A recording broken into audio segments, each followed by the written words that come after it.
আসন্ন ত্রয়োদশ জাতীয় সংসদ নির্বাচন পাবনা ৪ আসনে বাংলাদেশ জামায়াতে ইসলামী মনোনীত সংসদ সদস্য অধ্যাপক আবু তালেব মণ্ডল সমর্থিত নেতাকর্মীদের গণমিছিল ও পথসভা অনুষ্ঠিত হয়েছে। সোমবার দুপুরে উপজেলার আলহাজ টেক্সটাইল মিলস স্কুল মাঠে এ পথসভার আয়োজন করা হয়। পথসভা শেষে দলের নেতাকর্মীরা একটি গণমিছিল বের করেন। মিছিলটি আলহাজ টেক্সটাইল মিলস স্কুল মাঠ থেকে শুরু করে শহরের প্রধান প্রধান সড়ক প্রদক্ষিণ শেষে পুনরায় স্কুল মাঠে এসে শেষ হয়। এ সময় শহর জুড়ে তীব্র যানজটের সৃষ্টি হয়।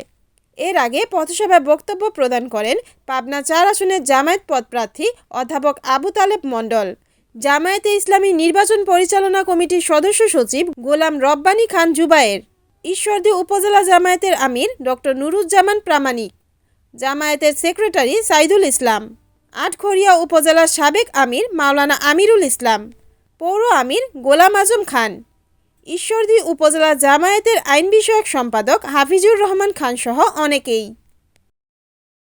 Report Tuhin Hossain, NNTV, Pabna.